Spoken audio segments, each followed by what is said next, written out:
अनाथ बेटियों की पानी पूरी सफलता। पूजा और गीता दोनों बहनें थी। पूजा 12 साल की और गीता 10 साल की थी। दोनों बच्चियों के माता पिता नहीं थे, वो दोनों अनाथ थी और अपने चाचा चाची के साथ रहती थी। गीता जा छत से कपड़े उतार के ले आ, बाहर बारिश होने वाली है। गीता बाहर जाती है तो बाहर तेज बारिश शुरू हो गई थी, इसलिए वो बारिश को देखकर वापस आ जाती है। शीला का अपना भी 7 साल का बेटा था। माँ गोलगप्पे कब आएंगे? मुझे अभी खाने हैं। और कितनी देर लगेगी?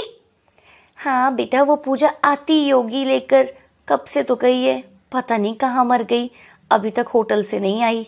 इनको फोन करके पूछती हूँ वो वहां पहुंची भी है या इधर उधर ही घूम रही है कहीं। जी, ये पूजा को गोलगप्पे और खाना लाने भेजा था आपके पास, पता नहीं कहाँ रह गई, वहां पे है क्या? हाँ हाँ, पूजा खाना और गोलगप्पे लेके गई है। वो बारिश हो रही है, शायद इसलिए कहीं रुक गई होगी। ऐसा बोलकर अशोक फोन काट देता है। बारिश ही तो हो रही है, कौन सा धुल जाना था इसने, न जाने कब आएगी। यहाँ कब से राजू को गोलगप्पे की भूख लगी है और अब तो मुझे भी भूख लगने लगी है। शीला देखती है तो गीता अभी भी वहीं खड़ी थी। तू अभी तक मेरा मुंह देख रही है, जा कपड़े उतार कर लेकर आ। गीता डरते हुए फिर से जी चाची बोलकर बाहर चली जाती है। गीता बाहर जाती है तो बारिश बहुत तेज हो रही थी। क्या करूं, बारिश तो बहुत तेज हो रही है, लेकिन कपड़े नहीं उतारूंगी तो चाची बहुत मारेगी। गीता तेज बारिश में ही छत पर जाती है और कपड़े उतार कर ले आती है। तभी पूजा भी बारिश में भीगते हुए वहां पहुंचती है। अरे गीता देख, तू तो पूरी तरह से भीग गई है, दे मेरे पास दे कपड़े। दीदी आप भी तो पूरी तरह से गीली हो गई हो। मैं चाचा जी के पास गई थी गोलगप्पे और खाना लाने के लिए। गोलगप्पे? मुझे तो बहुत भूख लगी है, आज गोलगप्पे खाएंगे। दे मेरे पास दे कपड़े और ये सामान चाची के पास पकड़ा दो। गीता गोलगप्पे और खाना लेकर चाची के पास दे आती है। एक तो इतनी देर लगा दी आने में, ऊपर से गोलगप्पे भी टूटे हुए लग रहे हैं। तुम दोनों बहनें एक भी काम करने के लायक नहीं हो, पता नहीं आगे जाकर क्या करेंगी। जा, आप किचन में बर्तन ऐसे ही पड़े, साफ कर ले जाके। पूजा किचन में जाकर बर्तन मांजने लगती है। राजू और शीला गोलगप्पे खा रहे थे। गीता का भी गोलगप्पे खाने का बहुत मन था और वो उन दोनों के पास जाती है। चाची मुझे भी एक गोलगप्पा दो ना। गोलगप्पा चाहिए इस भिखारन को, अब तो ये कोई चीज सुकून से भी नहीं खाने देते। और शीला गीता को चांटा मारकर वहां से भेज देती है और गीता रोने लगती है। गीता की आवाज सुनकर पूजा किचन से बाहर आती है। क्या हुआ गीता? दीदी, चाची ने मुझे चांटा मारा। चाची जी, आपने गीता को क्यों मारा? एक तो तुम दोनों कोई काम ठीक से नहीं करती, ऊपर से तुम मुझसे ही जुबान लड़ाती हो। आज तुम दोनों को खाना नहीं मिलेगा और ना ही तुम इस घर के अंदर आओगी। चलो घर से बाहर निकलो। और वह पूजा और गीता को बालों से पकड़कर घर से बाहर निकाल देती है। वह पहले ही बारिश में पूरी तरह भीगी हुई थी और वो ठंड से कांप रही थी। चाची, गीता को अंदर ही रहने दो, मैं बाहर रुक जाती हूँ। लेकिन शीला उनकी एक नहीं सुनती और दरवाजा बंद कर देती है। क्यों मारा था चाची ने तुम्हें? दीदी, मुझे पानी पूरी खानी थी, मैंने चाची से एक पानी पूरी मांगी, लेकिन उन्होंने मुझे जोर से चांटा मार दिया। तो तुम मुझे बोलती, मैं तुझे पानी पूरी खिला देती। पता है जब पिताजी होटल चलाते थे तो मैंने कितनी बार पापा के साथ पानी पूरी बनाई है। मैं तुम्हें अपने हाथ से बनाकर खिलाऊंगी। पूजा और गीता के पिताजी का अपना एक होटल था, लेकिन उनकी एक कार एक्सीडेंट में मृत्यु हो गई थी। उनके जाने के बाद शीला और उनके चाचा ने ही होटल और घर को संभाल लिया था। अब शीला उनकी बेटियों से ही घर का सारा काम करवाती थी और उन्हें खाना भी नहीं देती थी। इधर पूजा और गीता बारिश में भीग रहे थे। तभी कुछ देर बाद अशोक भी होटल से घर आ जाता है। अरे तुम दोनों बारिश में क्यों भीग रही हो? चलो घर के अंदर चलो। चाचा जी, वो चाची ने हमें अंदर आने से मना किया है। तभी शीला उनकी बातें सुनती है। हाँ हाँ, अपने चाचा को मेरे खिलाफ भड़काती रहती हो। तुम्हारा दिमाग खराब हो गया है क्या? इन दोनों को बाहर ऐसे क्यों खड़ा किया है? देखो ठंड से कैसे कांप रही हैं दोनों। आप तो बस ना रहने ही दो, जब देखो उनकी तरफदारी करते रहते हो। अगर आज ये दोनों अंदर आएंगी ना तो मैं और अपने बेटे को लेकर मैं मायके चली जाऊंगी। हाँ, अरे मैं तो बस इतना बोल रहा हूँ कि ठंड से बीमार हो जाएंगी दोनों, फिर इलाज भी तो हमें ही करवाना पड़ेगा। हाँ हाँ ठीक है, बुला लूंगी अंदर। 1 घंटे के बाद राजू बेटा, उन दोनों मनहूसों को बोल दे अंदर आने को और बर्तन कर देंगी आकर। माँ ने बोला है अंदर आ जाओ और जाके बर्तन साफ करो। पूजा और गीता अंदर आ जाते हैं और बर्तन साफ करने लगते हैं। एक दिन शीला किसी से फोन पे बात कर रही थी। हाँ हाँ, सारा काम कर लेती हैं, तुम बस कल पूरे पैसे लेकर आना, एक भी पैसा कम नहीं होना चाहिए। पूजा शीला की बात सुन लेती है, लेकिन कुछ समझ नहीं पाती कि वो किससे बातें कर रही थी। अगले दिन गीता और पूजा, तुम दोनों जल्दी से तैयार हो जाओ, आज हम बाजार से नए कपड़े लेने जाएंगे। नए कपड़े? ठीक है चाची जी, हम अभी तैयार हो जाते हैं। गीता और पूजा अपनी चाची के साथ चल पड़ते हैं और वो बाजार पहुंच जाते हैं। शीला उन दोनों को एक दुकान पर बैठने को बोलती है। तुम दोनों यहीं रुको, मैं कुछ खाने के लिए लेकर आती हूँ। थोड़ी देर के बाद एक लंबा चौड़ा आदमी वहां आता है और बोलता है, तुम दोनों पूजा और गीता हो ना? तुम्हारी चाची का एक्सीडेंट हो गया है और उन्हें अस्पताल लेकर गए हैं। तुम दोनों मेरे साथ चलो, मैं तुम्हें छोड़कर आ जाता हूँ। क्या चाची जी ठीक तो है ना? और वो आदमी उन्हें लेकर चल पड़ता है। अंकल, ये हमारे घर का रास्ता नहीं है, आप हमें कहाँ लेकर जा रहे हो? ये दूसरा रास्ता है, हम यहाँ से जल्दी पहुँच जाएंगे। नहीं अंकल, हम दोनों खुद ही घर चले जाएंगे, हमें रास्ता पता है। चुपचाप मेरे साथ चलो, नहीं तो एक थप्पड़ दूंगा कान के नीचे। पूजा सब समझ गई थी कि कुछ तो गड़बड़ है। पूजा उस आदमी को जोर से धक्का देती है और खुद वो दोनों बहनें वहां से भाग जाती हैं। वो आदमी बहुत ढूंढता है, लेकिन पूजा और गीता उसे नहीं मिलते और वो भागकर अपने घर पहुंच जाते हैं। वो दरवाज़ा खोलते हैं और देखते हैं तो शीला उनकी चाची सही सलामत घर पर थी और वो किसी से फ़ोन पे गुस्से से बात कर रही थी। वो दोनों घर वापस नहीं आनी चाहिए, तुम उन दोनों को भी नहीं संभाल पाए, जाओ और ढूंढो उनको, ज़्यादा दूर नहीं गई होंगी वो दोनों। पूजा अपनी चाची की बातें सुनकर सब समझ जाती है और वो अपनी बहन को साथ लेकर वहां से भाग जाती है। पूजा के पास कुछ पैसे थे, इसलिए वो एक बस में बैठ जाते हैं और दूसरे शहर पहुंच जाते हैं। दीदी, बहुत भूख लगी है, हम कहाँ जा रहे हैं? हम जल्दी खाना खाएंगे। रात का समय हो गया था और चलते चलते उनको एक छोटा सा घर दिखता है। वह दोनों उस घर में जाते हैं। उस घर में एक बूढ़ी औरत रहती थी। तुम दोनों कौन हो और यहाँ क्या कर रही हो? वह उस औरत को सारी बात बताते हैं। वह औरत दोनों बहनों को खाना खिलाती है। आप हमें कुछ दिन अपने पास रख लीजिए, फिर हम खुद यहाँ से चले जाएंगे। और बूढ़ी औरत उन्हें अपने पास रहने के लिए हाँ कर देती है। अगले दिन सुबह सुबह वह बूढ़ी औरत पानी पूरी बना रही थी। आप पानी पूरी बनाती हो? हाँ, तुम्हें पसंद है पानी पूरी? मुझे तो बहुत पसंद है। और वो औरत पानी पूरी बनाकर बेचा करती थी। मैं भी पानी पूरी बना लेती हूँ, लेकिन आपसे भी सीखना चाहती हूँ। सबका अपना अपना तरीका होता है ना, क्या आप हमें भी ये काम सिखा दोगे? हाँ हाँ, क्यों नहीं। वह बूढ़ी औरत अपने तरीके से भी पूजा को पानी पूरी बनाना सिखाती है। अब पूजा 2 तरह की पानी पूरी बनाने लगी थी। क्या मैं भी आपके साथ पानी पूरी बनाकर बेच सकती हूँ? हाँ हाँ, बिल्कुल बेच सकती हो, लेकिन उसके लिए तुम्हें सामान भी तो चाहिए ना।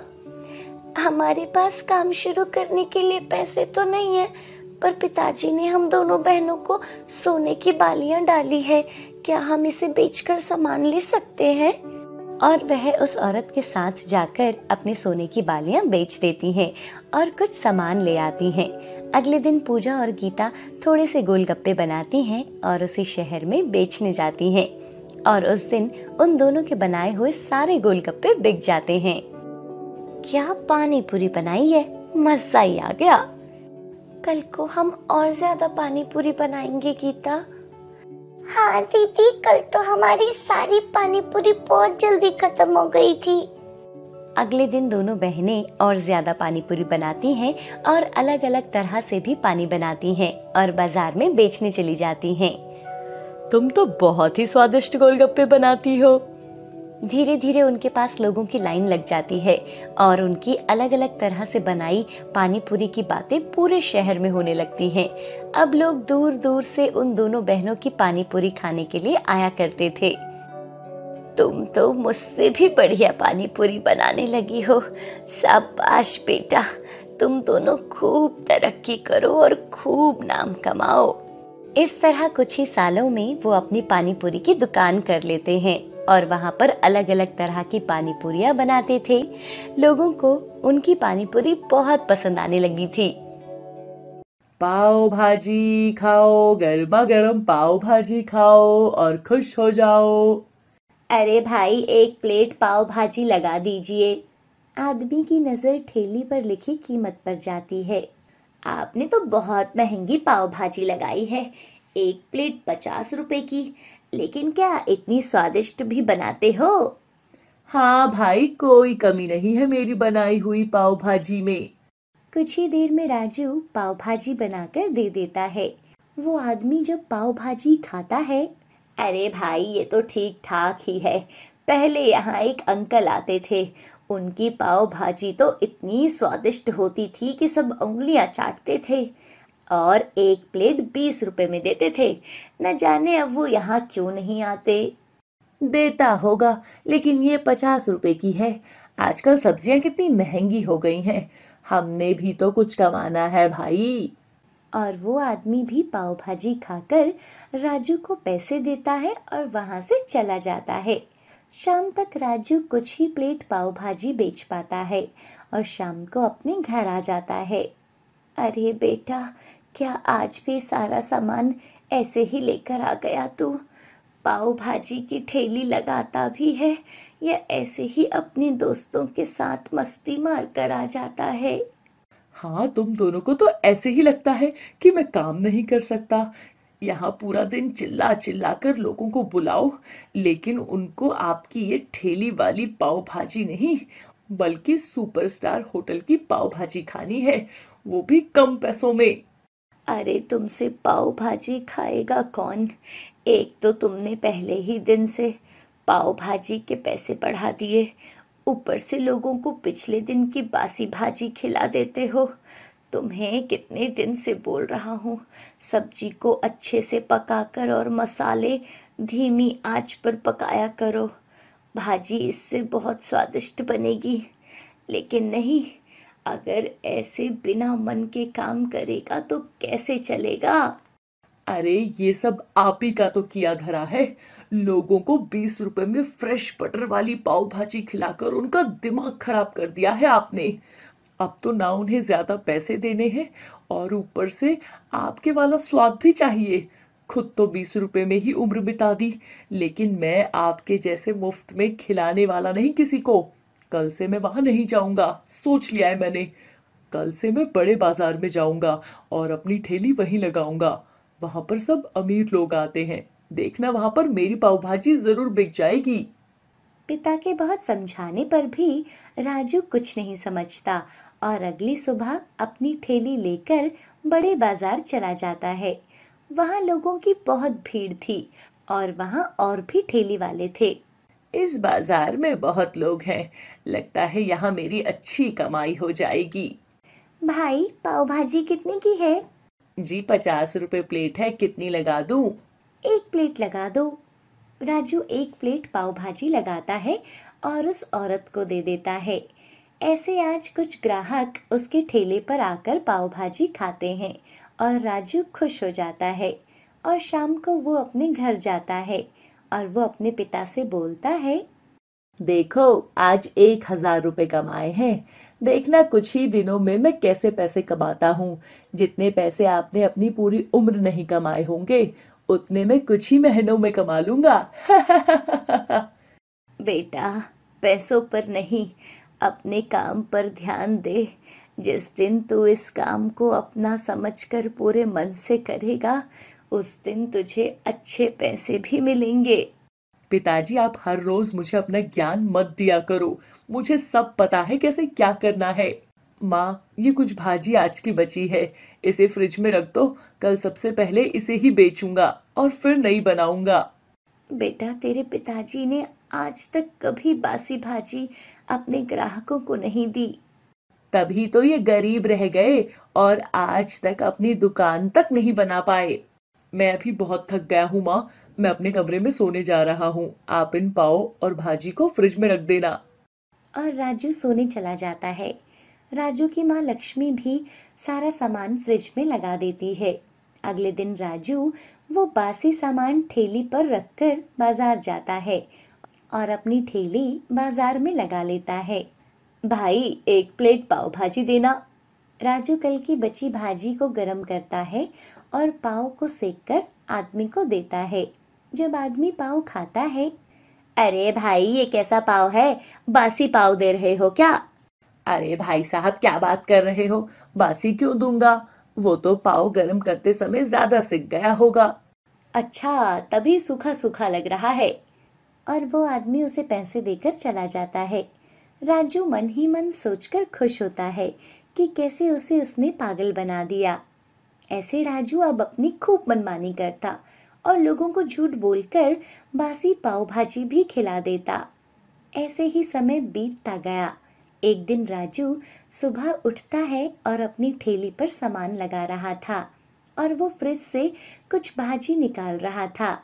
बेटा, ये भाजी तो बरसों की है, अब तो धूप भी होती है, ये खराब हो गई होगी। इसको यहीं रहने दे, मैं इसे जानवरों को डाल दूंगी। इतनी भी धूप नहीं होती माँ, और ये वैसे भी फ्रिज में ही तो रखी थी। इससे क्या होगा, कोई खराब नहीं है। राजू उसे ठेली पर रख लेता है। बेटा, अगर ऐसे ही अपनी मनमानी करता रहा तो ये सब ज्यादा दिन नहीं चलेगा। बस करो, तुम दोनों कितना दिमाग खाते हो। राजू तो किसी की बात सुनने को तैयार ही नहीं था और वो इतना लालची हो गया था कि वो अब खराब चीज भी खिलाने से नहीं डरता था। और वो 2 दिन बासी पाव भाजी लेकर बाजार में चला जाता है। पाव भाजी खाओ जी, गर्मा गर्म पाव भाजी खाओ जी। भाई, 2 प्लेट पाव भाजी कर दो। राजू 2 प्लेट उन औरतों को दे देता है। वो जैसे ही उसे खाना शुरू करती हैं, अरे ये भाजी तो खराब है, तुम्हें शर्म नहीं आती? खराब चीजें लोगों को खिला रहे हो। अरे मैडम जी, खराब नहीं होगी, वो मसाले शायद ज्यादा डाल दिए होंगे, उसी का स्वाद आ रहा होगा। अरे हाँ, ये तो खराब है, तुम हमें पागल बना रहे हो, बासी खराब खाना खिलाते हो लोगों को। अभी तुम्हें बताते हैं। और वो दोनों औरतें सब लोगों को वहां इकट्ठा कर लेते हैं। अरे मैडम जी, आप ऐसे मत करो, मुझे माफ कर दो। लोगों को मत बुलाओ मैडम। देखो देखो, सब देखो, ये ठेली वाला यहाँ पे लोगों को खराब खाना खिलाता है। आसपास के लोग वहां आ जाते हैं और वो सब भी बताते हैं कि उन लोगों को भी उसने बासी पाव भाजी बेची है। लोग मिलकर उसकी ठेली को तोड़ देते हैं और उसे धक्के मारकर वहां से भगा देते हैं और उसे दोबारा वहां ठेला लगाने के लिए मना करते हैं। राजू अपनी टूटी हुई ठेली लेकर घर आ जाता है। अरे बेटा, क्या हो गया? कैसे हुआ ये सब? राजू घर आकर अपनी सारी बात घर वालों को बताता है। लालच का फल तो यही होना था। हमने तुम्हें कितनी बार समझाया, लेकिन तुमने एक बार भी मेरी बात नहीं मानी। पिताजी, मुझे माफ कर दो, मैं लालच में अंधा हो गया था। हाय किड्स, आपको ये स्टोरी कैसी लगी हमें कमेंट करके ज़रूर बताइए। और हाँ, क्या आपको भी पाव भाजी पसंद है? अगर हाँ, तो हमें कमेंट करके ज़रूर बताइए। और अगर आपने हमारे चैनल को सब्सक्राइब नहीं किया है तो हमारे चैनल को सब्सक्राइब करना ना भूलें। Bye bye kids.